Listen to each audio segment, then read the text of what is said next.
চট্টগ্রামে ডেঙ্গুর সাথে বাড়ছে চিকুনগুনিয়া আক্রান্তের সংখ্যাও। চট্টগ্রাম মেডিকেল এবং জেনারেল হাসপাতালে বেড়েছে রোগীর চাপ। তবে ডেঙ্গু মোকাবেলায় হাসপাতালগুলো প্রস্তুত আর জোরদার হচ্ছে মশক নিধন কার্যক্রম, এমনটি জানিয়েছেন সিটি মেয়র। ডেঙ্গু নিয়ে আতঙ্কিত না হয়ে বরং সচেতন হওয়ার পরামর্শ সিভিল সার্জনের। রতন দাসের ছবিতে বিস্তারিত জানাচ্ছে সহকর্মী নয়ন বড়ুয়া জয়। চট্টগ্রামে থেমে থেমে বাড়ছে ডেঙ্গুর প্রকোপ। প্রতিদিনই চট্টগ্রাম মেডিকেল, জেনারেল হাসপাতাল সহ বিভিন্ন হাসপাতালে ভর্তি হচ্ছেন ডেঙ্গু আক্রান্ত নতুন রোগী। সবাই উচ্চ জ্বর, প্রচন্ড মাথা ব্যথা, চোখের পেছনে ব্যথা, পেশি ও গাঁটে ব্যথা ও তীব্র দুর্বলতা নিয়ে এসেছেন হাসপাতালে। আমরা তো আতঙ্কের মধ্যেই আছি। হঠাৎ করে দেখা যাচ্ছে ডেঙ্গুর প্রকোপ, মানে না বোঝার আগে রোগী সিরিয়াস হয়ে যাচ্ছে।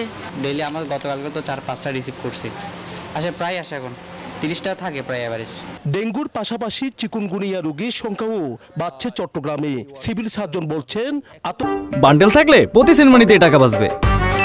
বিকাশ সেনমানি বান্ডেল কিনে জিতুন প্রতি লেনদেনে। আতঙ্কিত না হয়ে সচেতন হতে হবে।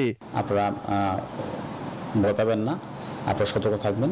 দিন এবং রাত্রে যখনই আপনারা ঘুমাবেন মশারি ব্যবহার করবেন এবং এক ধরনের ক্রিম আছে, ক্রিম ব্যবহার করা যায়। এবং আপনারা যখন জ্বর আসে, যখনই কোনো আপনারা সুস্থ বোধ করবেন, দুর্বলতা ফিল করবেন, ডাক্তার শরণাপন্ন হবেন এবং টেস্ট করাবেন। তবে মশক নিধন কার্যক্রম জোরদার করার কথা জানান সিটি মেয়র। গণসচেতনতা বৃদ্ধির জন্য আমরা কাজ করে যাচ্ছি এবং ইতিমধ্যেই আমরা চিহ্নিত করেছি যে জোনগুলোতে ডেঙ্গু চিকুনগুনিয়া বেশি হচ্ছে। এইদিকে ডেঙ্গুতে আক্রান্ত রোগীর স্বজনদের অভিযোগ, শহরে মশক নিধন কার্যক্রম চলমান থাকলেও গ্রামে নেই এমন উদ্যোগ। তাই গ্রামে ডেঙ্গু আক্রান্ত রোগীর সংখ্যা অনেক বেশি। এখানে তো ওষুধ ছিটায়, আর গ্রামে তো অনেক মশা, আর মশাটাকে শুইতে হয়। চট্টগ্রামে ডেঙ্গুতে আক্রান্ত হয়ে চলতি বছর মৃত্যু হয়েছে 19 জনের। নয়ন বড়ুয়া জয়, নিউজ 24, চট্টগ্রাম।